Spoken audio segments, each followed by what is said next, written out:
வணக்கம் நேயர்களே, சிந்தனை களம் நிகழ்ச்சிக்கு உங்கள் அனைவரையும் அன்புடன் வரவேற்கிறோம். நேற்றைக்கு அதிமுக பாஜகவினுடைய கூட்டணி என்பது அதிகாரப்பூர்வமாக உறுதி செய்யப்பட்டது. அதற்கு காரணம் ஏற்கனவே அது கள்ள கூட்டணியாக இருந்த நிலையிலே அதிகாரப்பூர்வம் என்கிற ஒரு சொல்லாடலை சொல்ல வேண்டியிருப்பதாக இங்கே இருக்கக்கூடிய அரசியல் விமர்சகர்கள் அத்தனை பேரும் சொல்லிக் கொண்டிருக்கிறார்கள். இந்த நிலையிலே மாண்புமிகு தமிழ்நாடு முதலமைச்சர் அவர்களும் திமுக தலைவரும் இன்றைக்கு ஒரு அறிக்கையை வெளியிட்டிருக்கிறார்.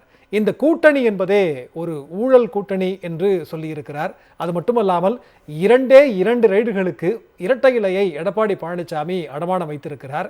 இப்போது இரட்டை இலையை அடமானம் வைத்தவர் அடுத்து தமிழ்நாட்டையும் அடமானம் வைக்க பார்க்கிறாரா?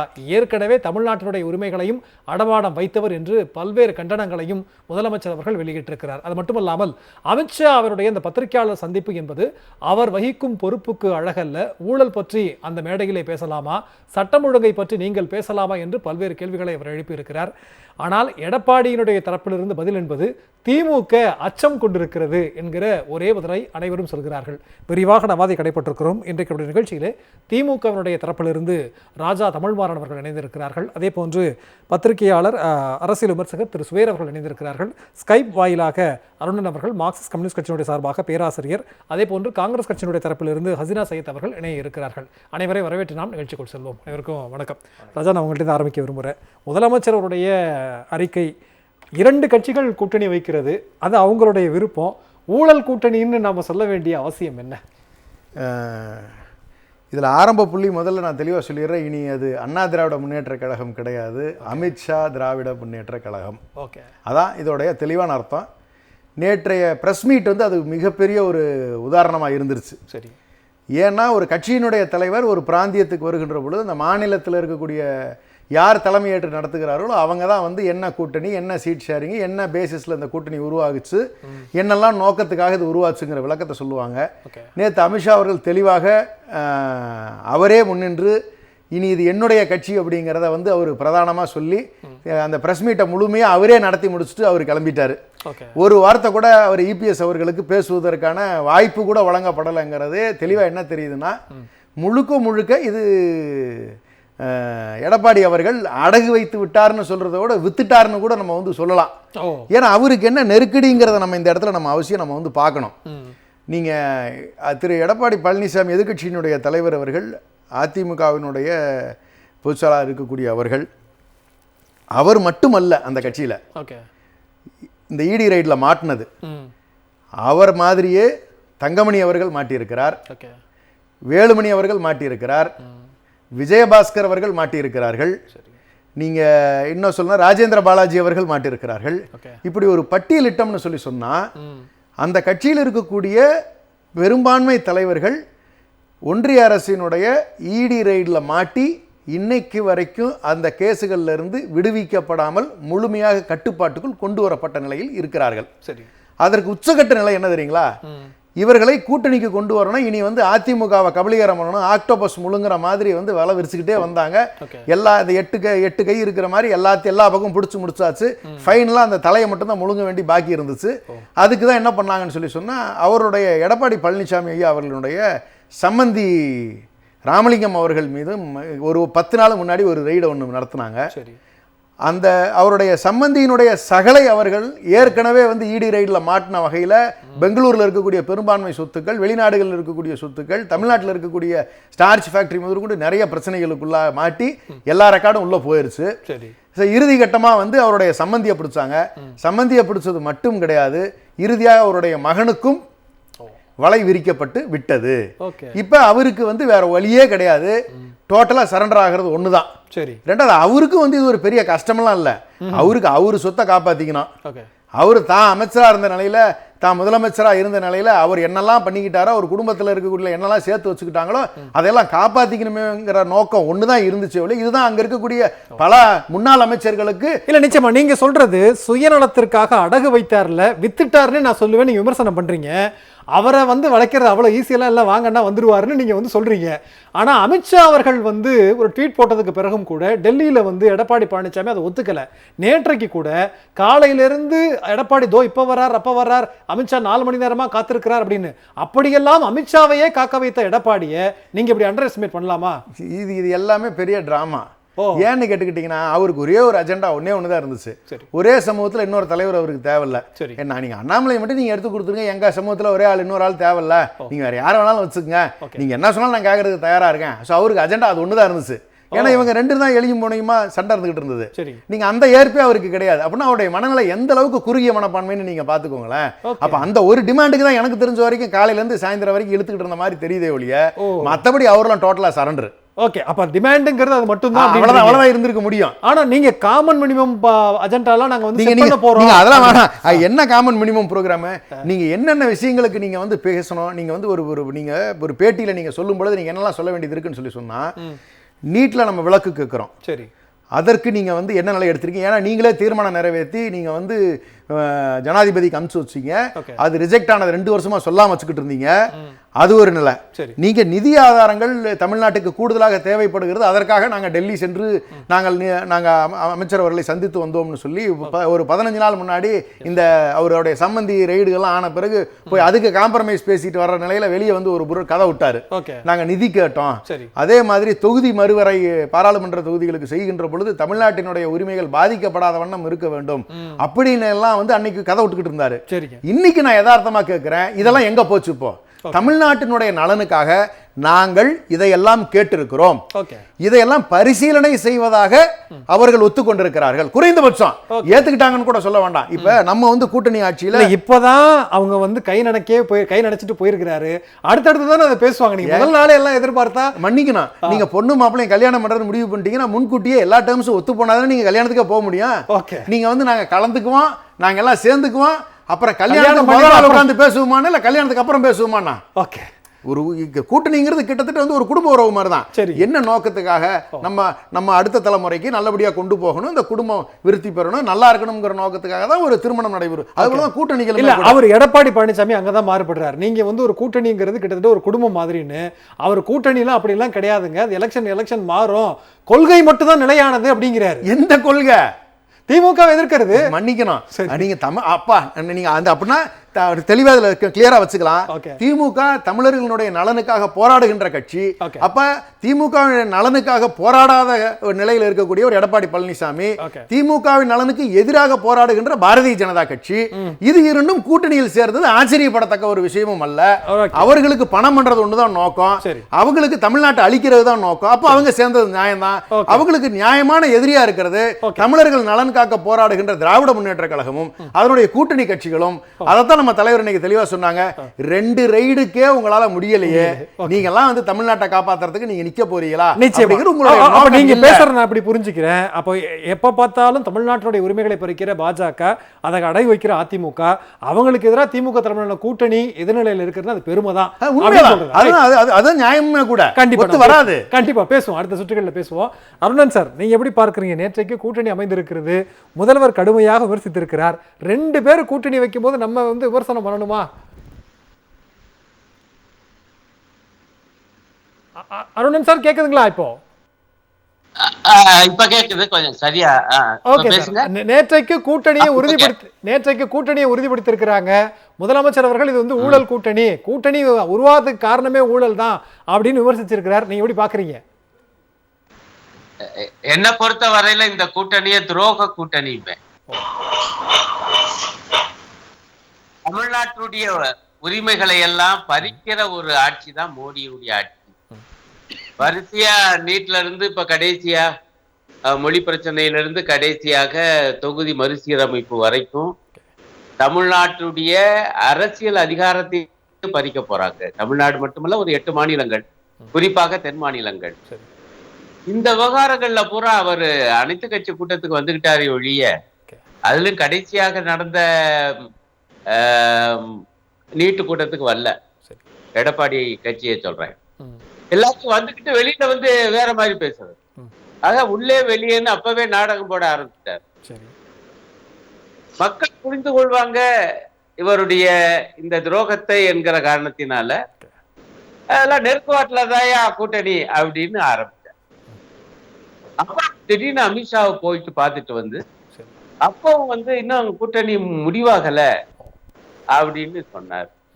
ஆனா என்னுடைய கணிப்புல அப்பொழுதே கூட்டணி என்பது முடிவாயிடுச்சு. திமுக நண்பர் சரியா சொன்னது போல அந்த ஏதோ சத்தம் வருது. உங்களுக்கு இடையூறா இருக்குங்களா? வேற ஆடியோ எல்லாம் கேக்குதோ?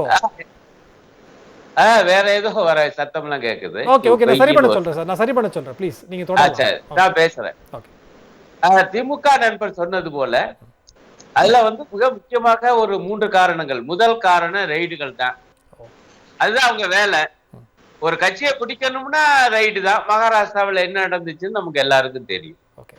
ஆகவே அந்த வேலையை முதல்ல பார்த்து ரொம்ப வெற்றிகரமா பண்ணி முடிச்சுட்டாங்க, மிரட்டிக்கிட்டு முடிச்சாச்சு. ரெண்டாவது மிக முக்கியமாக இருந்த அவர் வச்ச நிபந்தனைகள் அடுத்த 2.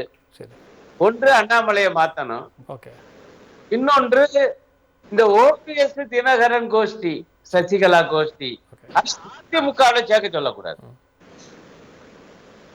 இந்த விவகாரத்துக்கு தான் ஓடிக்கிட்டு இருந்துச்சு ஒரு 6-7 மாத காலமாக. என்னுடைய கணிப்புல இது பற்றி தான் பேரும். ஆனா பாஜகவோட இணைஞ்சுதான் ஆகணும், ஏன்னா ரைடு விவகாரம் ரொம்ப அடிப்படையான விஷயம். அப்படிய ஒரு முகத்தை காப்பாற்றிக் கொள்வது கோரிக்கையை வச்சார். இதெல்லாம் ரொம்ப எளிது அவங்களுக்கு. அண்ணாமலையை மாத்துறது அவங்களுக்கு என்ன பெரிய சிரமமா? அவரை மாதிரி இன்னொருத்தர் கிடைக்க மாட்டார். இந்த கிடைச்சிட்டாரு இன்னைக்கு நைனா நாகேந்திரன். அதே போல ஓபிஎஸ்ஐயும் தினகரனையும் சசிகலாவையும் நற்றாற்றில் விடவும் பாஜக தலைமை தயங்காது. நிறைய பேர் அப்படி நற்றாற்றை விட்டுட்டு போயிருக்காங்க இவங்களை நம்பி வந்தவங்களை. இல்லாட்டி அவங்க என்ன சொல்ற பாஜக சேர்ந்துருவாங்க. இப்ப அப்படிப்பட்ட நிலைக்கு கொண்டாந்து விட்டாச்சு. யார? ஓபிஎஸ். தினகரனே பாவங்க கடந்து பம்மி பதுங்கி ஒரு பேட்டி கொடுத்திருக்காரு, நாங்க இன்னும் என்டிஏல தாயா இருக்கோம். ஆக இந்த 3 விஷயங்களுக்காக பேரம் நடந்திருக்கு. இதுல எதுவும் தமிழ்நாட்டு உரிமைகள் பற்றிய பிரச்சனைகள். அதனால துரோக கூட்டணிங்கிறேன். எதிரி மோடியா, துரோகி எடப்பாடியா, இதுதான் மக்களுக்கு சொல்லணும் மிக முக்கியமான செய்திங்கிறேன். இல்ல நீங்க துரோக கூட்டணி விமர்சிக்கிறீங்க. எடப்பாடி பழனிசாமி முதலமைச்சர் அவர் அறிக்கை வெளியிட்ட உடனே பதில் ஒரு அறிக்கை வெளியிட்டிருக்கிறார். அதை நீங்க கண்டிப்பா பார்த்திருப்பீங்கன்னு எனக்கு தெரியும். அதிமுக பாஜக கூட்டணி, குறிப்பா அதிமுக என்பது உரிமைகளை விட்டு கொடுக்காது, உரிமைகளை பெறும் அப்படின்னு இருக்காரு சார். அதாவது அதிமுக தமிழ்நாட்டின் நமது மாநிலத்தின் உரிமைகளை ஒருபோதும் விட்டு கொடுக்காதுன்னு அதுல இருக்கு. நான் படிச்சேன். அப்படின்னா இந்த கடைசியா எனக்கு ரொம்ப கவலை தந்த விஷயம், அமித்ஷாவுடைய பேட்டியை பூரா கேட்டேன். பொதுவா கூட்டணின்னு சொல்லுவார்னு நான் நினைச்சேன், அதிமுக தலைமையில கூட்டணி அப்படின்னு. ஆனால் அவர் என்ன சொன்னா, கூட்டணி ஆட்சி அப்படின்னு. இப்ப இங்க நண்பர்கள்லாம் பேசினாங்கல்ல, இப்ப நானும் சொன்னேன் இல்ல, நீட்ல இருந்து இந்த விவகாரம் டீலிமிட்டேஷன் வரைக்கும். அத கேட்டதுக்கு அவர் என்ன சொன்னார்னா, நாங்க உட்காந்து பேசி முடிவு பண்ணுவோம் காமன் மினிமம் ப்ரோக்ராம் என்ற அந்த ஆங்கில வார்த்தையை இந்திக்கு நடுவுல உச்சரிச்சார். இப்ப எனக்கு உண்மையிலேயே ரொம்ப கவலையா போச்சு. என்னன்னா, இதுவரைக்கும் அதிமுக என்ன பேசிச்சுன்னா, இது வெறும் தேர்தல் கூட்டணி தான், கொள்கை கூட்டணி இல்ல. என்னோட வாதம் செய்த இத டிவிகள்ல வரக்கூடிய அதிமுக காரங்க அல்லது அதிமுக ஆதரவாளர்கள்லாம், ஐயா இதுல எல்லாம் நாங்க எந்த வகையிலும் கொள்கையை விட்டு தர மாட்டோம். இதுல கூட ஒரு சகோதரி அதிமுக சார்பாக பேசுற சகோதரி ஒரு கட்டத்துல என்ன சொன்னாங்கன்னா, இந்த மாதிரி கேள்விகள் கேட்ட பொழுது, இங்க பாருங்க அருணன், இது தேர்தல் கூட்டணி பாஜகவோட போட்டா, தேர்தல் முடிச்ச உடனே இந்த கூட்டணி முடிச்சு போகும் நாங்க ஓப்பனா சொல்லியிருக்காங்க, ரெக்கார்டு இருக்கு.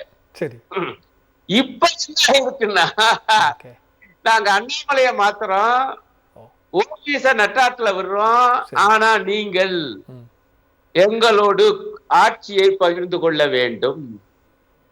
அப்ப இந்த பிரச்சனைகள்லாம் சமாச்சாரமாக நாங்க பொது விஷயம், ஒரு பொது குறைந்தபட்ச ஒரு அறிக்கை ஒண்ணு தயார் பண்ணணும், காமன் மினிமம் ப்ரோக்ராம்னு ஏதோ, அதுல உட்காந்து பேசணும்னா என்ன ஆக போகுது தெரியுமா? என்னுடைய பயம். ஏன்னா இவங்க அதுக்கெல்லாம் விட்டு கொடுப்பாங்க. பாஜக திட்டத்தையே சில வார்த்தைகளை மாற்றி போட்டு அதிமுகவை ஏற்றுக்கொண்டு இதுதாயா குறைந்தபட்ச திட்டம் எங்க கூட்டணிக்குன்றாங்க. அப்ப ஆட்சியிலும் கேட்டா, கொள்கையிலும் கேட்டா, கட்சி பேரு அண்ணா திராவிட முன்னேற்ற கழகம். சரி. அண்ணாவினுடைய அடிப்படை கோட்பாடு மாநில சுயாட்சி, அடிப்படை கோட்பாடு இருமொழி கொள்கை, சரி. இதையெல்லாம் ஏற்றவர் எம்ஜிஆர். ஓகே. அதற்கு துரோகம், அதனாலதான் துரோக கூட்டணி. திராவிட இயக்கத்தினுடைய பல கோட்பாடுகள்ல மிக முக்கியமான கோட்பாடு மத நல்லிணக்கம், சரி, சிறுபான்மையோர் பாதுகாப்பு. அதற்கு துரோகம். இப்ப பாருங்க, வகுப்பு நான் கூட அதான் கேட்டேன். இந்த விஷயத்துக்கு அவர் சொன்னாருப்பாங்க, அதுல இன்னொரு வாக்கியம் போட்டிருக்காரு, அதை விட கொடுமை. என்ன கொடுமைனா, அதிமுக பாஜக கூட்டணி என்பது இன்க்ளூசிவ் குரோத், அனைவருக்குமான வளர்ச்சிக்கான புதிய சகாப்தத்துக்கு அஸ்திவாரம்னு போட்டிருக்காருங்க ஒரு பதிவு. ஏயா அனைவருக்குமான வளர்ச்சிங்கிறீரே? இப்பதானையா முஸ்லிம்களுக்கு எதிரான அந்த வக்ஃபு ஒழிப்பு சட்டம், அது திருத்த சட்டம் அல்ல, அது திருட்டு சட்டம், வக்ஃபு சொத்துக்களை திருட்டுகிற சட்டம். அந்த சட்டத்தை கொண்டாந்து 3 நாள்ல நிறைவேற்றி இருக்காங்க. முதல் நாள் மக்களவையில, அடுத்த நாள் மாநிலங்களவையில, 3வது நாள் குடியரசுத் தலைவர் கையெழுத்து. அந்த சட்டத்தை நீங்க கூட மாநிலங்களவையில எதிர்த்து ஓட்டு போட்டீங்க அதிமுக. அப்ப அது எப்படி அனைவருக்குமான வளர்ச்சியை தரும் பாஜக? முஸ்லிம்களுக்கு எதிராக நிற்கக்கூடிய ஒரு கட்சி ஆட்சி, அவங்களை கொண்டாந்து மாநிலத்திலையும் கொண்டாந்து சேர்ப்பேங்கிறீங்களே, ஆட்சியில இடம் தருவோங்கிறீங்களே, அவங்களோட போய் குறைந்தபட்ச கொள்கை திட்டம்ங்கிறீங்களே, இதுதான் துரோகம். இல்ல நிச்சயமா சார், நீங்க முதல்ல சொன்னீங்க இது வந்து ஒரு துரோக கூட்டணி அப்படின்னு. ஒருவேளை அவங்களுடைய ப்ரோக்ராம் எல்லாமே, அவங்களுடைய சிந்தனைகள் எல்லாமே அதிமுகவினுடைய வடிவில் சில சேஞ்சஸ் பண்ணி அதை வந்து இங்கே அமல்படுத்துவாங்கிறது தான். அதை ஆட்சியை பிடிக்கட்டும் பிறகு பேசலாங்கிற ஒரு வாதத்திற்கு ஒரு கேள்வியை வைக்கலாம். எனக்கு என்ன அடிப்படையில் ஒரு கேள்வி அப்படின்னா, பாஜக நம்புதா அதிமுகவோட கூட்டணி வச்சா தமிழ்நாட்டில் நம்ம ஆட்சியை பிடிச்சிடலாம் அப்படின்னு? அதே மாதிரி பாஜகவை தமிழ்நாட்டு மக்கள் ஏற்றுக்கொண்டார்கள், நம்ம பாஜகவோட கூட்டணி வைத்துக் கொண்டா ஈஸியா வெற்றி பெறலாம் அப்படின்னு அதிமுகவும் நம்புதா அப்படிங்கிற ஒரு கேள்வி இருக்கிறது. சுபேர், நீங்க எப்படி பார்க்கறீங்க? 2 கூட்டணியும் பொருந்தா கூட்டணி, துரோக கூட்டணி, ஊழல் கூட்டணி, நிறைய குற்றச்சாட்டுகளை வைக்கிறாங்க. உங்களுடைய பார்வை?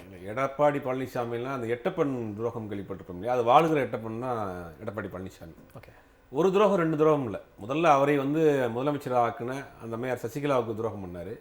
அதற்கு பிறகு கட்சிக்கு துரோகம் பண்ணாரு. பல மத்திய அரசு கொண்டு வந்த சட்டங்களுக்கு வாக்களித்து இந்திய மக்களுக்கு துரோகம் பண்ணாரு. இன்னைக்கு ஒட்டுமொத்தமாக தமிழ்நாட்டுக்கும் சேர்ந்து துரோகம் பண்ணியிருக்காரு. துரோகத்தினுடைய வாழுகிற உருவம் தான் எடப்பாடி பழனிசாமி. அதை மாற்று கருத்தே கிடையாது. இந்த கூட்டணி என்பது இது ஒவ்வாத கூட்டணி, ஒட்டாத கூட்டணி, மக்கள் ஏற்றுக்கொள்ளாத கூட்டணி. இது வந்து வரக்கூடிய தேர்தலில் கண்டிப்பாக தெரியும். இல்ல, ஒரு தடவை ஒரு கூட்டணியை மக்கள் நிராகரிச்சாங்கன்னா திரும்ப அதே கூட்டணியை மீண்டும் மீண்டும் நிராகரிப்பாங்க. நம்ம பொலிட்டிக்கலா எப்படி சொல்ல முடியும்? இல்ல, கொள்கை ரீதியாக வேறு வேறு திசையில் இருக்குது. ஓகே, தமிழ்நாட்டுக்கு பாஜக ஒரு எதிரான கட்சி. சரி, தமிழ்நாட்டினுடைய மொழியாக இருக்கட்டும், நம்முடைய கலாச்சாரமாக இருக்கட்டும், தமிழ்நாட்டின் மாநில உரிமைகளாக இருக்கட்டும், எல்லாத்துக்கும் நேர் எதிரான ஒரு கட்சி. அதுக்கு பல உதாரணங்கள் சொல்லலாம். உதாரணத்துக்கு சொல்லணும்னா நீங்க சான்ஸ்கிரிட்டுக்கு இல்ல, அடிப்படையில் அருணன் சார் கூட அதுதான் வச்சாங்க, கொள்கைக்கு நேர் எதிரான ஒரு கட்சிகளாக இருக்கிறது அப்படிங்கிறதா. அப்ப உண்மையிலேயே அதிமுக மும்மொழி கொள்கையை எதிர்க்கிறதா? உண்மையிலேயே வக்ஃபு பில்லை வந்து அதிமுக எதிர்க்கிறது அப்படின்னு நீங்க வந்து வச்சுக்கிறீங்களா? நம்ம கேள்வி கேட்கலாம்ல. மத்தியில் ஆதரிக்கிறது. புரியுதா இது நான் சொன்னது? இதுதான் அதிமுக நிலப்பாடு. சரி, தமிழ்நாடு சட்டமன்றத்தில் நாங்கள் அதை வந்து ஆதரித்து வாக்களிப்போம் சட்டமன்ற உறுப்பினர்கள். ஓகே, மத்தியில் நாங்க வந்து எதிர்ப்போம். சரி, தமிழ்நாட்டில் எதிர்ப்போம், மத்தியில் ஆதரிப்போம். இதுதான் அவங்களுடைய நிலைப்பாடு. வேற வழியே இல்லை. அதாவது இந்த 2016 அந்த அம்மா இறந்தவனே அந்த கட்சியை முழுவதுமாக அவங்க கைப்பற்றிட்டாங்க. சரி, அந்த 4 ஆண்டு காலம் எடப்பாடி பழனிசாமியினுடைய ஆட்சியை வந்து பாஜக ஆட்சி தான். பாஜகவுடைய இன்ஸ்ட்ரக்ஷன் தான் ஆட்சி நடந்தது. சரி, அதற்கு பிறகு 2021 சேர்ந்தே நின்றாங்க. பெருசா வெற்றி பெற முடியல. 2024 தனித்தனியாக நிற்போம், ஜெயிச்ச பிறகு சேர்ந்துக்குருவோம். ஏன்னா சிறுபான்மையர் வாக்கு விழுவ மாட்டேங்குது, கிறிஸ்தவ வாக்கு விழுவ மாட்டேங்குது, தலித் வாக்கு விழுவ மாட்டேங்குது, தமிழ்நாட்டில் அந்த மாதிரி நம்ப மாட்டேங்கிறாங்க அப்படின்னு தனியாக நிப்பாட்டுறாங்க. தனியா நின்னும் நம்ம நம்பல தமிழ்நாட்டு மக்கள். உண்மைதான், தமிழ்நாட்டில் தனியாக நின்றாலும் நீங்க நம்பாதீங்க, ஒண்ணுதான் அது. அந்த இன்னொரு விங்கு தான் அது. பிஜேபி நிறைய பிஜேபியில் பார்த்தீங்கன்னா ஒரு 30-40 அணி இருக்கும். உணவு உபசரிப்பு அணி, வாகன ஓட்டுநர் அணி 30-40 அணி. அது மாதிரி பிஜேபியில் ஒரு அறிவு ஜீவிகள் அணின்னு கூட ஒன்று இருக்கு. அறிவு சார்ந்த அணிலாம் நிறைய இருக்கு. அதெல்லாம் இருப்பாங்கன்னு தெரியல. அந்த மாதிரி அணியில ஒரு அணியாக இன்னைக்கு அதிமுக மாதிரி பல வருஷம் ஆச்சு. இப்ப நீங்க ஏற்கனவே கேட்டீங்க, அதிமுக வந்து எடப்பாடி பழனிசாமி முரண்டு பிடித்தார், அவர் ஆண்மையை காமிச்சார். அதெல்லாம் எங்க இருக்குது? சொன்னா நீ யாராவது நம்புற மாதிரி இருக்கு? அதெல்லாம் உங்களுக்கு வாங்கினா வந்துருவாரு. இல்ல, இன்றைக்கு அண்ணாமலை மாட்டப்பட்டிருக்கிறாரா இல்லையா? அதே மாதிரி எடப்பாடி தலைமையிலான கூட்டணி அமித்ஷாவை சொல்ல வச்சாரா இல்லையா? நீங்க நம்பிதானே ஆகணும். அண்ணாமலை மாற்றினதுக்கு காரணம் வேற. அண்ணாமலை என்ன சொன்னாரு, தன்னை முன்னிலைப்படுத்திக் கொண்டு பாஜகவினுடைய தன்னுடைய முகமா உருவாக்கிட்டே வர்றாரு. ஓகே. அப்ப இவர் என்ன பண்றாரு, அதிமுக தொண்டனுக்கு கடவுள் யாருன்னா ஜெயலலிதா தான். அப்ப இது இவர் என்ன பண்றாரு, அண்ணாமலை என் தாயை விட வந்து அந்த மாதிரி பெரிய அல்லன்னாரு. ஓகே. அப்ப அண்ணாமலையை வச்சுக்கிட்டு அதிமுக கூட்டணியோட போனா அதிமுக தொண்டை எப்படி ஏத்துக்குவான்? அப்ப அதனால ஒரு இடைஞ்சலா இருக்குங்கிறது எடப்பாடிக்கு. அப்ப அதிமுக தொண்டர்கள் இப்ப ஏற்றுக்கொள்வார்களா? இப்பயும் ஏற்றுக்கொள்ள மாட்டாங்க. அதிமுக தொண்டர் எந்த காலத்துல ஏத்துக்கிற மாட்டாங்க. ஓகே. இப்பயும் என்னன்னா அதை சமரசம் பண்ணுவதற்காக பண்ண வேலை. ஓகே. ஜெயலலிதாவை நேரடியா அண்ணாமலை விமர்சனம் பண்ணிட்டாரு. அண்ணாமலையை கொண்டு போய் வச்சு நீங்க ஓட்டு கேட்க முடியாது. அதனால அண்ணாமலையை மாத்திரம் அவன் வேகமா மாத்துறாங்க. ஓகே. நயனார் நாகேந்திரன் கொண்டு வந்ததுக்கும் ஒரு அரசியல் இருக்கு. சரி. கடந்த 91 இருந்து 30 வருஷமா வந்து அதிமுக வந்து ஒரு குறிப்பிட்ட முக்குலத்தூர் சமூகத்தினுடைய கட்சியா தான் இருந்தது. ஜெயலலிதா சசிகலாவுடைய கண்ட்ரோலா இருந்தது. ஓகே. அந்த கட்சி என்ன ஆச்சுன்னா 2016 முற்றுகையாக புடுங்கி எடப்பாடி பழனிசாமி கொடுத்தாங்க. சரி. எடப்பாடி பழனிசாமி கொடுத்துட்டாங்கிற ஒரு கோபம் வந்து தென் மாவட்டங்களில் குறிப்பா முக்குலத்தூர் சமூக மக்கள் மிகப்பெரிய கோபம் இருக்கு. ஓகே. இன்னைக்கு நம்ம கையில இருந்த பவர் பூரா அன்னைக்கு எடப்பாடி கையில போயிடுச்சு. அதை புடிங்கி கொடுத்தது பாஜக நம்புறாங்க. சரி. கோபம் எடப்பாடி மேலையும் இருக்கு, பாஜக மேலையும் இருக்கு. ஓகே. அப்போ அதை சரி கட்டுறதுக்காக தென் மாவட்டத்தை சேர்ந்த அதே கம்யூனிட்டியில் இருக்கக்கூடியவரை இன்னைக்கு கொண்டு வந்து அவர் தலைவராக போடுறாங்க. ஓகே. அதனால டிடிஏ உள்ள கொண்டு வர்றாங்க. சரி. இதெல்லாம் செஞ்சு பார்த்து தமிழ்நாட்டில் கொண்டு வந்து பாக்குறாங்க, கொண்டு வந்து நினைக்கிறாங்க. எதுவுமே ஏற்படாது. இன்னொரு ஆபத்தான விஷயத்தையும் பண்ண போறாங்க.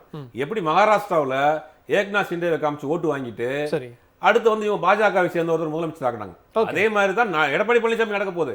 எடப்பாடி பழனிசாமி அவங்களுடைய பிளான் தான். எடப்பாடி பழனிசாமியை காமிச்சு தமிழ்நாட்டில் ஓட்டு வாங்கிட்டு முதலமைச்சர் எடப்பாடி பழனிசாமியை காமிச்சா ஓட்டு விடும்னு நீங்க நம்புறீங்களா? நம்பல. சரி. தமிழ்நாட்டு மக்கள் நம்பல. பாஜக டெல்லி நம்புது. எடப்பாடி பழனிசாமி இல்ல, அதிமுகங்கிற ஒரு கட்சி இருக்கு இல்லையா, ஒரு கட்டமைப்பு இருக்குல்ல, அதை காமிச்சு ஓட்ட வாங்கிட்டு நம்ம வந்து நம்மளுடைய ஆட்சி அமைச்சுக்கிறோம். அதெல்லாம் முரண்டெல்லாம் முடிக்க மாட்டாங்க. துணை முதலமைச்சர் தான் எதிர்க்கிறாங்க. அதாவது முதலமைச்சரை துணை முதலமைச்சர் ஆக்குறதெல்லாம் அவங்க ரொம்ப சர்வசாதாரண விஷயம். அது முதல்ல ஆரம்பிச்சது தமிழ்நாட்டில். ஓபிஎஸ் முதலமைச்சரா இருந்தாரு, அவரும் துணை முதலமைச்சர் ஆக்கிட்டாங்க. அதே மாதிரி மகாராஷ்டிராவில் வந்து முதலமைச்சரா இருந்தாரு, துணை முதலமைச்சர் ஆகிட்டாங்க. துணை முதலமைச்சரா இருந்த ஏக்நாத் தேவேந்திர பட்னாவிஸ் முதலமைச்சர் ஆகிட்டார். அதாவது இந்த மாதிரியான விஷயங்கள்லாம் பாஜக மட்டும் தான் செய்யும். ஒரு கட்சியோட கூட்டணி வச்சு அந்த கட்சியை காலி பண்ணிட்டு அந்த கட்சியை முதலமைச்சரா இருக்கிறவரை உடனே துணை முதலமைச்சர் ஆக்குறது. இல்ல நீங்க எடுத்துக்காட்டுக்கு மகாராஷ்டிராவை காட்டுறீங்க, நான் பீகாரை காட்டுவேன். நிதிஷ்குமார் இல்லையா? நிதிஷ்குமார் மாதிரி எடப்பாடி பழனிசாமி இருந்துட போறாரு. வரக்கூடிய தேர்தலில் பாருங்க, நிதிஷ்குமார் தான் வச்சுட்டாங்களே ஆப்பு. சரி. வரக்கூடிய அங்க ஒண்ணு வந்து இப்ப வரக்கூடிய தேர்தலில் நிதிஷ்குமார் மொத்தத்துக்கு காலி பண்ணிடுவாங்க. Okay right. எதிராளிகளுக்குள்ள வரட்டும். சரி. ஆனா நம்ம கூட இருக்க வளர்ந்துடக்கூடாதுல பாஜக ரொம்ப தெளிவா இருக்கும். கண்டிப்பா. நீங்க முதல்ல வந்து ஒரு பெரிய பட்டியல் போட்டீங்க, எடப்பாடி பழனிசாமி அவர்களுடைய துரோக பட்டியல் அப்படின்னு சொல்லி. இவ்வளவு தூரம் செய்தவருக்கு இந்த அரசியல்லாம் தெரியாமலே அப்படி ஒரு முடிவு எடுத்திருப்பாரு? இல்ல, எல்லாமே தெரியும். ஓகே. தெரிஞ்சே தான் கிணத்துக்குள்ள குளிச்சிருக்காரு. ஏன்னா அவரால் வேற வழி கிடையாது. சரி. சுத்தி எல்லாரும் இவர் சொன்ன மாதிரி எல்லா வழக்குகளும் சுத்தி இருக்கு. தன்னை காப்பாத்திக்கணும், தன் கட்சியை காப்பாத்திக்கல, தன்னை காப்பாத்திக்கணும், தான் சம்பாதிச்சு வச்சிருக்க பணத்தை காப்பாத்திருக்கணும். சரி. தான் மேல உள்ள வழக்குகளை காப்பாத்திக்கணும் அப்படிங்கிறத பண்றாரு. நேத்து நடந்த அந்த பத்திரிகையாளர் சந்திப்புல மாண்புமிகு உள்துறை அமைச்சர் பேசுறாரு, திமுக தமிழுக்கு என்ன செஞ்சது அப்படின்னு. அவர் என்ன செஞ்சதுன்னு நம்ம நிறைய பட்டியல் போடலாம். சரி. பட் நம்ம ஒரு 4-5 விஷயத்தை பண்ணோம்னா திமுக தமிழுக்கு என்ன செஞ்சதுன்றார் சொல்லலாம். செம்மொழி அந்தஸ்தை தமிழ்நாட்டுக்கு கொண்டு வந்தது வந்து திமுக அரசாங்கம் தான். அதை வந்து அவர் பச்சையா போய் சொல்றாரு. உள்துறை அமைச்சர் வந்து ஒரு தவறான தகவலை சொல்றாரு. திமுக தமிழுக்கு என்ன செஞ்சதுன்னு கேட்கிறாரு. நம்ம இன்னைக்கு பயன்படுத்தக்கூடிய அந்த போன்ல இருக்கட்டும், லேப்டாப்பா இருக்கட்டும், பயன்படுத்தக்கூடிய தமிழ் எழுத்துக்கள் இருக்கு இல்லையா, அது 96ல கலைஞர் தான் முதல்ல கணினியாக்கினாரு, டிஜிட்டலைஸ் ஆக்கினார். நம்ம யூஸ் பண்ணிட்டு இருக்கக்கூடிய எல்லா தமிழ் வார்த்தைகளையும் தமிழ் படித்தது டாக்டர் கலைஞர் 96ல. இன்னைக்கு இருக்க தலைமுறைகளுக்கு கொண்டு போய் சேர்க்கணும். தெரியாதனால எல்லாம் போய் சொல்லிட்டே இருக்காங்க. சரி. தமிழுக்கு எத்தனையோ விஷயங்கள் பண்ணிருக்காங்க. நிச்சயமா தமிழுக்கு செய்த விஷயங்கள் நம்ம அவ்வளவு பட்டியல் போடலாம். அவரு வந்து ஒரு பேப்பர்ல எழுதி வச்சுட்டு வந்து ஒரு 4 விஷயங்களை படிச்சுட்டு போனார். அது வேற ஆளுங்க எழுதி கொடுத்திருப்பாங்க, அதுவே தப்பு தப்பா படிச்சுட்டு போயிருக்காரு. அது இன்னொரு விஷயம் சொல்லணும், ஊழல் ஒழிக்க போறாங்கறாரு. ஆமா. யாரை வச்சு ஊழல் ஒழிக்க போறீங்க? ஊழல் வழக்குக்காக சிறைக்கு போன ஒரு முதலமைச்சர் இந்தியாவிலேயே ஜெயலலிதா தான். அந்த கட்சியோட கூட்டணி வச்சுக்கிட்டு தமிழ்நாட்டில் ஊழல் ஒழிக்க போறீங்களா? ஓகே. இதுல அடுக்கடுக்கான விஷயங்கள் நிறைய இருக்கு. நிச்சயமா ஒவ்வாத கூட்டணி, ஒட்டாத கூட்டணி. இந்த தேர்தலோட அதிமுகவின் அத்தியாயம் முடிஞ்சது. கண்டிப்பா நம்ம பேசுவோம். அஜினா மேடம், நீங்க எப்படி பார்க்கறீங்க? திமுக தலைமையிலான இந்தியா கூட்டணியை எதிர்த்து ஒரு பெரிய கூட்டணி அமைக்கப்பட்டிருக்கிறது, என்டிஏ கூட்டணி தமிழ்நாட்டில். உங்களுடைய கருத்து? அதாவது ஜாதகம்லாம் பார்த்து இந்த பாஜக அஇஅதிமுக கூட்டணி வந்து அமைக்கப்பட்டிருக்கு. எல்லா பொருத்தங்களும் ஒன்றா இருக்கிறதா அவங்க பார்க்குறாங்க. பட் இது வந்து தமிழ்நாட்டோட ஒரு அரசியலில் வரலாற்று பிழைய அஇஅதிமுக வருங்காலங்களில் நம்மளுடைய சந்ததியர்கள் யாருமே அவர்களை மன்னிக்க கூடாத அளவுக்கு ஒரு வரலாற்று பிழையை வந்து அவர்கள் ஆற்றியிருக்கிறார்கள் என்றுதான் எனக்கு பார்க்க தோன்றுகிறது. மிகவும் வருத்தமான ஒரு விஷயம். எந்த ஒரு திராவிட கட்சியும் எந்த ஒரு திராவிட கொள்கையில பிடிப்புள்ளவர்களும் அண்ணா திராவிட முன்னேற்ற கழகம் என்று பெயர் வைத்துக்கொண்டு அண்ணாவின் கொள்கையை பின்பற்றுகிறவர்கள் எப்படி இப்படி வந்து தமிழ்நாட்டை அடமானம் வைக்க துணிந்தார்கள் என்றுதான் எனக்கு புரியவில்லை. நான் வட மாநிலங்கள்ல மேக்சிமம் இந்தியால எத்தனை மாநிலங்கள் இருக்கிறதோ, எத்தனை யூனியன் டெரிட்டரிஸ்ல இருக்கிறதோ அத்தனைக்கும் வந்து நான் ஒரு வேலை இல்லைனாலும் ஒரு வேலையில பொறுப்பாளராக அரசியல் ரீதியாக நான் பயணித்துள்ளேன். காஷ்மீர் முதல் கன்னியாகுமரி, கன்னியாகுமரி முதல் காஷ்மீர், அதையும் தாண்டி யூனியன் டெரிட்டரிஸ்லயும் நான் பயணித்திருக்கிறேன். எப்படி உலகத்துல சொல்றாங்க சாரே ஜஹான் சே அச்சா ஹிந்துஸ்தான் ஹமாரா அப்படின்ட்டு. இந்திரா காந்தி அவர்கள் ஒரு தடவை நம்மளுடைய வீராங்கனைகளை பார்த்து நாசாவில் இருக்கும்போது கேட்டபோது மேல இருந்து பார்க்கும்போது இந்தியா எப்படி தெரியுது அப்படின்னா, இந்தியா ரொம்ப அழகா தெரியுது அப்படின்னு சொன்ன மாதிரி தமிழ்நாடு வந்து ஒரு அமைதி பூங்காவான ஒரு தமிழ்நாடு. நான் தமிழ்நாட்டை சார்ந்தவள் அப்படிங்கிறதுனால நான் பெருமைக்காக இதை நான் சொல்லவே, உண்மையாவே சொல்றேன். அமைதி பூங்காவாக இருக்கிறது நம் தமிழ்நாடு. சேஃப்டி ஆகட்டும், பீஸ்ஃபுல்னஸ் ஆகட்டுங்க, மத ஒற்றுமை ஆகட்டும், எதுலையுமே வந்து நம்ம ஒரு அமைதி பூங்காவாக இருக்கிறோம். ஆமை பூந்த வீடு எப்படி வந்து உருப்படாம போகுமோ அது போலதான் நேற்றைய வந்து பார்க்க தோணுது. நான் ஒரு அரசியல் கட்சியை சார்ந்து இல்லாமல் அப்பாற்பட்ட ஒரு சாதாரண தமிழ்நாட்டு பிரஜையா கூட நான் இதை அப்படிதான் பாக்குறேன். இல்ல ஒரு தமிழ்நாட்டு பிரஜையானாலும் அந்த கருத்தை எப்படி சொல்லலாம்? ஒரு ஜனநாயகத்துல அனுமதிக்கப்பட்டிருக்கிற ஒரு விஷயம், அவங்க கட்சி ஆரம்பித்திருக்கிறாங்க, போட்டியிடுறாங்க, மக்கள் அங்கீகரிச்சா வரட்டுமே, நீங்க ஆமன்ற அளவுக்கு ஒப்பிட வேண்டிய அவசியம் என்னன்ற ஒரு கேள்வி கேட்கலாம்ல. ஆமை பூந்த வீடுதான். இதுக்கு உங்களுக்கு வேற என்ன உதாரணங்கள் வேணும்? ஒரு சாதாரண பிரஜையா ஒரு டெமோக்ராட்டிக் ரைட்ஸ்ல எனக்கு லிபர்ட்டி டு ஸ்பீச் உண்டு. என்னோட லிபர்ட்டி டு ஸ்பீச்ல நான் சொல்றேன் இது ஆமை பூந்த வீடுதான். இல்ல அது சொல்லலாம், அதுக்கு காரணங்கள் வேணும் இல்ல. இந்த காரணத்துக்காக நான் அப்படி சொல்றேன்னு பொதுப்படையா எப்படி சொல்லிட முடியும்னு கேள்வி வைக்கலாம்ல மேம். இந்தியால அமித்ஷா பூந்த எந்த இடத்துல வந்து மத கலவரங்கள் இல்லாம இருக்குங்க? நீங்க சொல்லுங்க பாக்கலாம். அமித்ஷா என்பவர் மோடி அவர்களை ஆட்டி படைத்து கொண்டு இருக்கிறவர். அமித்ஷா என்பவர் ஹோம் மினிஸ்டராக இருக்கிறப்போ என்ன நம்ம நாட்டுக்கு என்ன நல்லது பண்ணிட்டாருங்க? குஜராத்ல பில்கிஸ் பானு இஷ்யூ ஞாபகம் இருக்கா உங்களுக்கு? இந்த நாட்டோட இஸ்லாமியர்கள் வஞ்சிக்கப்படுகிறது ஞாபகம் இருக்கா உங்களுக்கு? அர்த்த ராத்திரில திருடர்கள் போல வக்ஃப் அமெண்ட்மெண்ட் பில் கொண்டு வராங்க. இவங்க கிட்ட இருந்து நீங்க என்ன எதிர்பார்க்க முடியும்?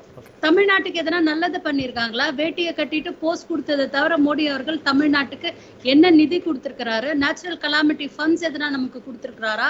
தமிழை நீங்க வந்து ஹிந்தியை பின்பற்றவில்லை என்றால் உங்களுடைய கல்விக்கு தேவையான நிதி உதவி கொடுக்க மாட்டேன்னு சொன்னவங்க இங்க வந்து உட்கார்ந்துகிட்டு இவங்க என்னெல்லாம் பண்ணுவாங்க அப்படின்ட்டு உங்களால ஜஸ்ட் இமேஜின் பண்ண முடியல?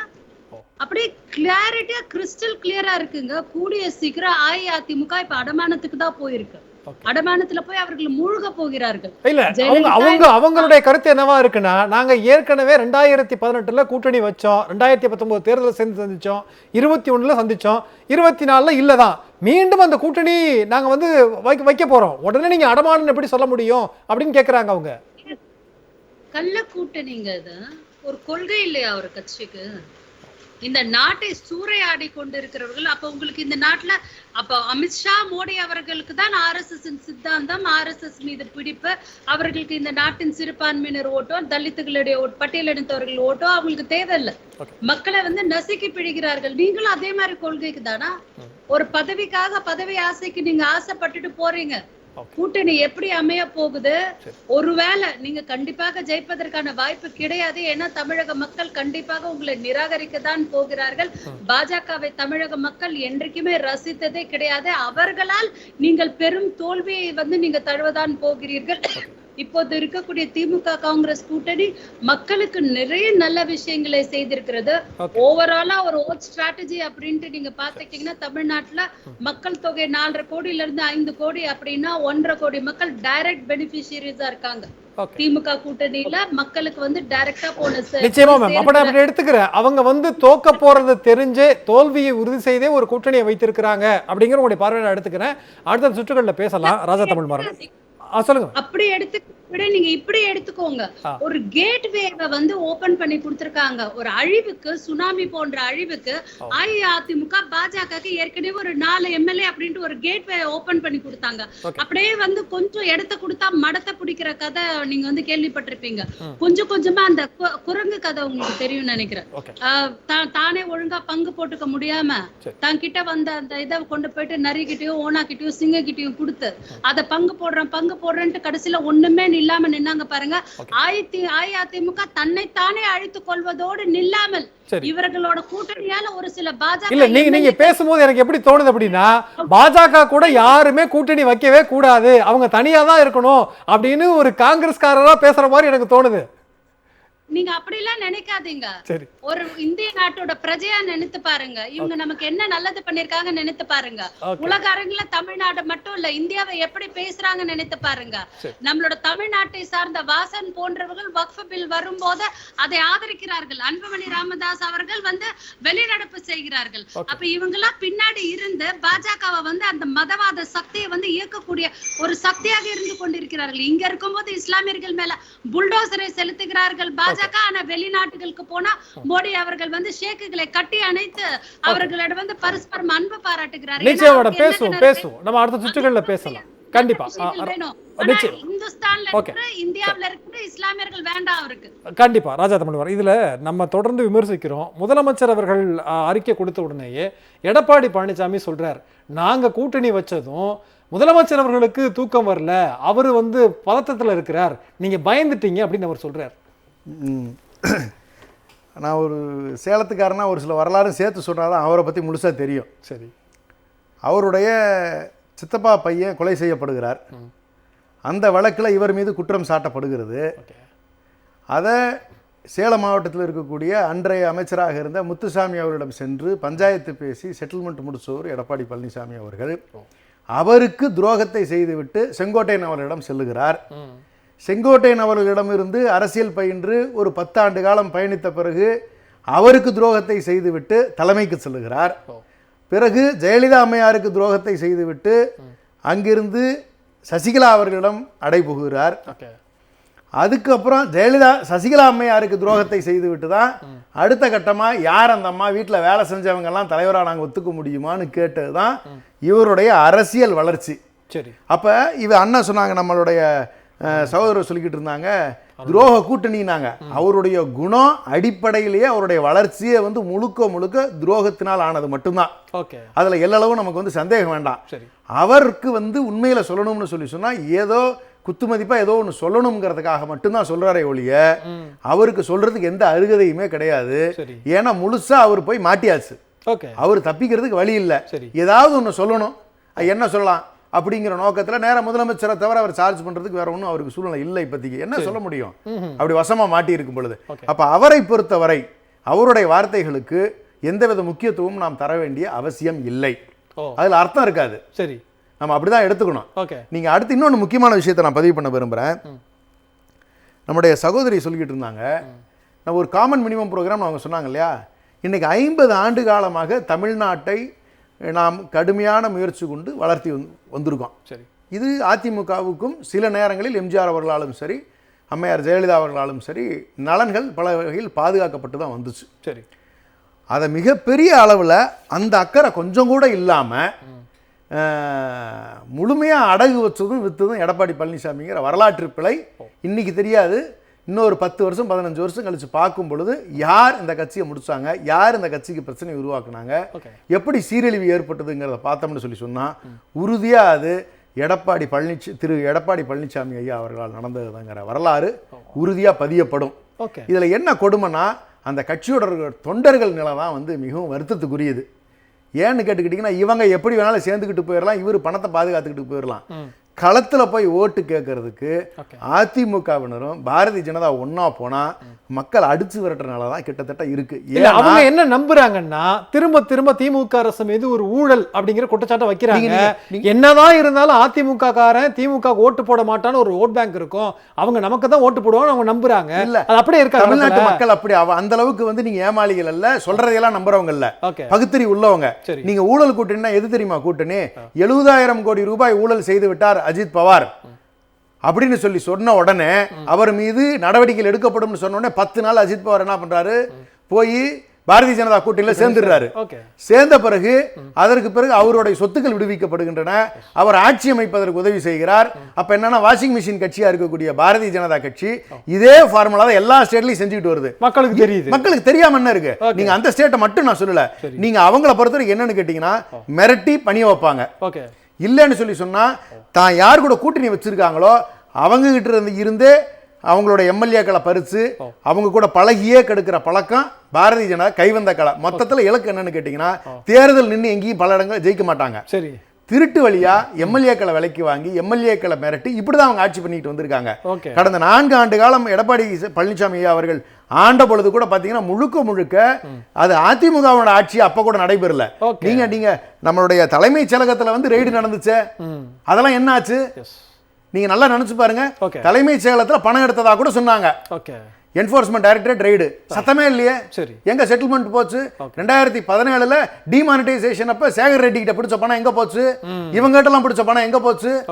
அப்ப இப்படி பாத்தீங்கன்னு சொன்னா மறைமுகமாக என்ஃபோர்ஸ்மெண்ட் டைரக்டரேட்டை வச்சு போன கடந்த எடப்பாடி பழனிசாமி அவர்கள் முதலமைச்சராக இருந்தபோது வச்சுக்கிட்டு இருந்தாங்க. இப்ப அதே கட்டுப்பாட்டை மீண்டும் ஒரு முறை கொண்டு வந்திருக்காங்க. பாவம் இதுல யாருன்னு சொன்னா அதிமுகவினுடைய தொண்டர்கள் தான். நிச்சயமா பேசுவோம். இந்த அதிமுகவுடைய தொண்டருடைய உணர்வுகள் இனிமேல் எப்படி இருக்கும் அப்படிங்கிறத பத்தி பேசுவோம். அருணன் சார் உங்கள்கிட்ட தான் கேட்க விரும்புறேன். இப்போ ராஜா தமிழ்மாறன் பேசும்போது அதில் தான் முடிச்சார், இப்போ அதிமுக தொண்டர்களுடைய நிலை தான் அப்படின்னு. அப்ப அடுத்த கேள்வி என்ன வரும்னா, அவர்களுடைய மனநிலை வருத்தமாக இருக்கிறதுனா அவங்க என்ன முடிவை நோக்கி எடுப்பார்கள் அப்படிங்கிற ஒரு கேள்வியும் இருக்கிறது. நிறைவான பறவை எடுத்துக்கிறோம் 3-4 நிமிடத்துக்குள்ள சார் ப்ளீஸ். இல்ல, அதாவது பாஜகவோட கூட்டணி இல்லை என்றவுடன் அதிமுக வட்டார எத்தகைய ஆனந்தத்தை வெளிப்படுத்தின என்பது நம்முடைய நெஞ்சிலே இன்னும் இருக்கிறது. பூரா வெடிச்சு கொண்டாடுனாங்க பாஜகவோட கூட்டணி இல்லைன்னு ஒண்ணு. சில தலைவர்கள்லாம் திண்டுக்கல் சீனிவாசன் போன்றவங்க எல்லாம் ஆகா சொல்ல அந்த வார்த்தையெல்லாம் சொல்ல எனக்கு சங்கடமா இருக்குதுங்க. மோசமான வார்த்தைன்னு சொல்லி அவ்வளவுதான் அவங்க இப்பதான் ஒளிஞ்சிருக்காங்க, நீ சாகு வரை அவங்களோட கூட்டணி இப்ப அதெல்லாம் மீண்டும் போட்டுக்கிட்டு இருக்காங்க. ஆகவே வந்து எடப்பாடிக்கு அடுத்த கட்ட தலைவர்கள்லாம் சிலர் கூட வந்து பாஜகவோட கூட்டணி இல்லை என்பதுல ரொம்ப மகிழ்ச்சியை வெளிப்படுத்தினாங்க. தொண்டர்களுடைய மனோநிலையும் அப்படித்தான் இருந்துச்சு. இவர் இப்ப தடாலடியா மீண்டும் கூட்டணி, அந்த கூட்டணி ஆதரிச்சு எக்ஸ் தளத்துல பதிவுகள் போட்டு இருக்காரு.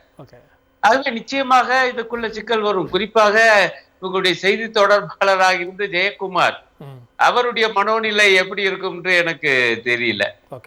அவரு வந்து சொன்னாரு, ஒட்டுமில்லை உறவும் இல்லை, இனிமே எந்த காலத்திலும் பாஜகவோட திரும்ப சொல்லுவாரு. நீங்க வந்து பாஜகவோட கூட்டணின்னு அவர் கோவம் வந்து எத்தனை தடவையா சொல்றது அப்படிம்பாரு.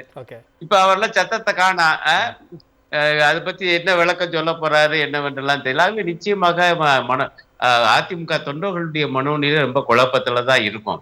எப்படி அதை சமாளிக்க போறாங்க, அல்லது அவங்க எப்படி இதுல இருந்து வந்து மன ரீதியாக முதல்ல விலகி நிற்பாங்க, பிறகு கட்சி ரீதியாக விலகி நிற்பாங்களா என்பதை காலம் சொல்லும். எனக்கு மிக முக்கியமான கவலை என்னன்னா, தொண்டர்கள் மட்டுமல்ல மக்களுக்கு ஒரு முக்கியமான ஒரு கவலை இருக்கு. அவங்க ஓட்டு போறதில்லை இந்த அணிக்கு. ஆனா என்ன கவலை வரும்னா, இப்ப பாருங்க அமித்ஷா அந்த பேட்டியில என்ன சொன்னாருன்னா, நாங்க வருகிற தேர்தல்ல தமிழ்நாட்டில் சட்டம் ஒழுங்கு நிலை சீர்குலைந்து போச்சு என்பதை ஒரு முக்கிய பேசுபொருள் ஆக்குவோம்னு சொன்னார். இதனுடைய அர்த்தம் என்ன தெரியுமா? பாஜக விரும்புகிற அந்த மத கலவரம் இங்க நடக்கலையா? இங்க அருமையான ஒரு சமூக நல்லிணக்க நிலவுது, அதை கெடுக்க போறாங்க. உத்தரப்பிரதேசத்துல என்ன நடந்து கொண்டிருக்கு? அவர் ஒரு முதலமைச்சர் இப்படி ஒரு பேர் வருவாங்க, புல்டோசர் பாபான்னு அதை பெருமையா அவங்க அதை சொல்லிக்கிட்டாங்க. இப்ப 8 ஆண்டுகள் முடிஞ்சிருச்சுங்க அந்த பாஜக சாமியாருடைய ஆட்சி. அதை ஒட்டி ஒரு பேட்டி, அதுல இந்த புல்டோசரை பத்தி கேக்குறாங்க, உச்ச நீதிமன்றமே கண்டிச்சிருக்கேன்னு. அதுக்கு அந்த முதலமைச்சர், பாஜக முதலமைச்சர் சொன்ன பதில் என்ன தெரியுமா? யார் யாருக்கு என்ன மொழி புரியுமோ அந்த மொழியில் தான் நான் பேசுவேன். எப்படி இவர் புல்டோசர் கொண்டு இடிப்பாராம் வீட்டுகளை, உங்களுக்கு பிடிக்காதவங்களை, குறிப்பாக சிறுபான்மையோர. அத்தகைய ஆட்சியை கொண்டு வருவதற்கு இங்கே கூட்டணி ஆட்சி என்கிறாரா? தமிழ்நாட்டுடைய ஆட்சியிலும் பாஜகவுக்கு பங்கு தருவேன் என்கிறாரா என்கிற கவலை வரப்போகுது. இப்ப கூட உச்ச நீதிமன்றம் கடுமையாக தாக்கியிருக்க உத்தரப்பிரதேச ஆட்சிய. இந்த மணிப்பூரை பத்தி எல்லாருக்கும் தெரியும், ஊபியை பத்தி சரியா தெரியலங்கிறதுக்கா சொல்ல வர. சிவில் வழக்குகளை எல்லாம் கிரிமினல் வழக்காக மாத்திட்டு இருக்காங்க உத்தரப்பிரதேசத்துல சொல்லி உச்ச நீதிமன்றம் கடுமையாக விமர்சனம் பண்ணிருக்கு. இங்க கட்டண்டல்லைன்னு வச்சுக்கோங்க ஒருத்தர், அவர் மேல கிரிமினல் வழக்கு போடுறது. இது பூரா விவகாரம் வந்து உச்ச நீதிமன்றத்துல வந்து உத்தரப்பிரதேச சட்ட ஒழுங்கு முற்றிலும் சீர்குலைஞ்சு போயிருக்குன்னு இவங்க ஆளுகிற மாநிலத்தை, பெரிய மாநிலத்தை சொல்லியிருக்கு. இவர் வந்து இங்க தமிழ்நாட்டுல சட்ட ஒழுங்கு சீர்குலைஞ்சு போச்சு, நான் அதை முக்கியமான பேசு பொருளாக்குவேங்கிறாரு.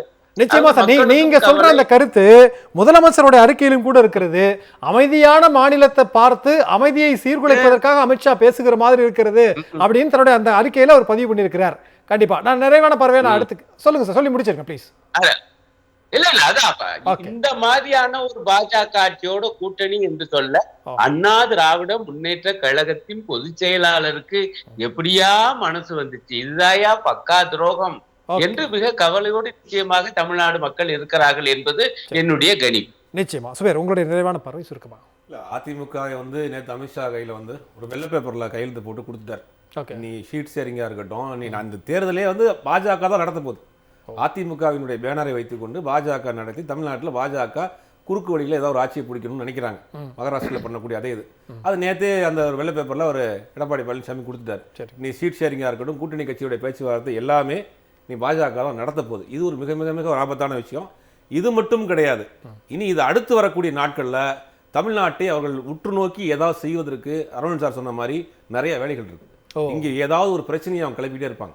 அவர்கள் எந்த மாநிலத்திலையும் திட்டங்களை சொல்லியோ வளர்ச்சிகளை சொல்லியோ கட்சியினுடைய கொள்கைகளை சொல்லியோ ஓட்டு கேட்டதே கிடையாது. அந்த மாநிலங்களில் பிரச்சனைகளை உண்டு பண்ணி அந்த பிரச்சனையின் அடிப்படையில தான் தேர்தலை சந்திப்பாங்க. அப்போ வரக்கூடிய காலங்கள் அதெல்லாம் செய்திருவார்களோ அப்படிங்கிற ஒரு அச்சம் இருக்கு. கவனமாக இருக்க வேண்டிய நேரம். நிச்சயமா. ஹசினா மேடம், உங்களுடைய நிறைவான பார்வை சுருக்கமா? ரொம்ப கடினமா இருக்குமா 2026 திமுக தலைமையிலான கூட்டணிக்கு? சுருக்கமா ஹசினா மேடம், இதுல மியூட்ல போய் இருக்குங்களா? செக் பண்ணுங்க ப்ளீஸ். மேடம் மியூட்ல இருக்குன்னு நினைக்கிறேன்.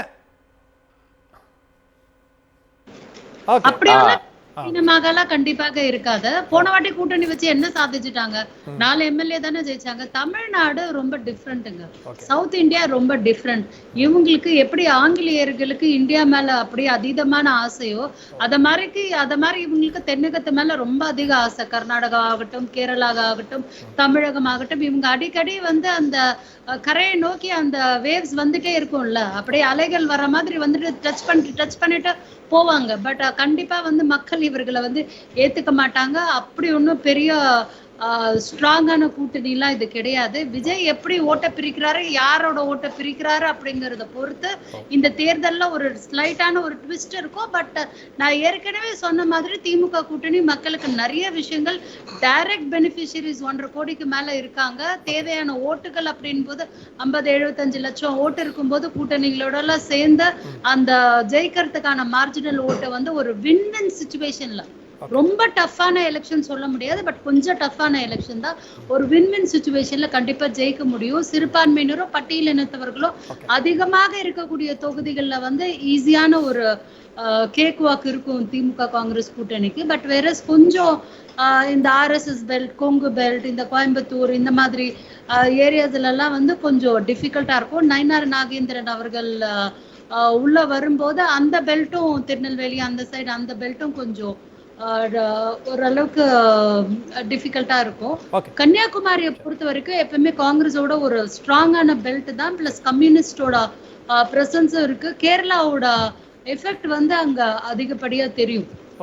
கேரளாவோட எஃபெக்ட் இருக்கும். பட் பாஜக அங்க ஆல்ரெடி வந்து ஒரு எம்பி ஆல்ரெடி இருந்திருக்காங்க. ஸோ அங்க கூட கொஞ்சம் டஃப்பா இருக்கும். இந்த சைடு கிருஷ்ணகிரி பெல்ட் வரும்போது கர்நாடகாவோட இம்பாக்ட் அங்க இருக்கும். ஸோ கர்நாடகாவோட இம்பாக்ட் இருக்கும்போது கர்நாடகால காங்கிரஸ் ரூலிங் கவர்மெண்ட் போது அந்த சைடு கிருஷ்ணகிரி, வேலூர் இந்த மாதிரி எல்லாம் வந்து கொஞ்சம் ஈஸி கேக் வாக்கா இருக்கும்.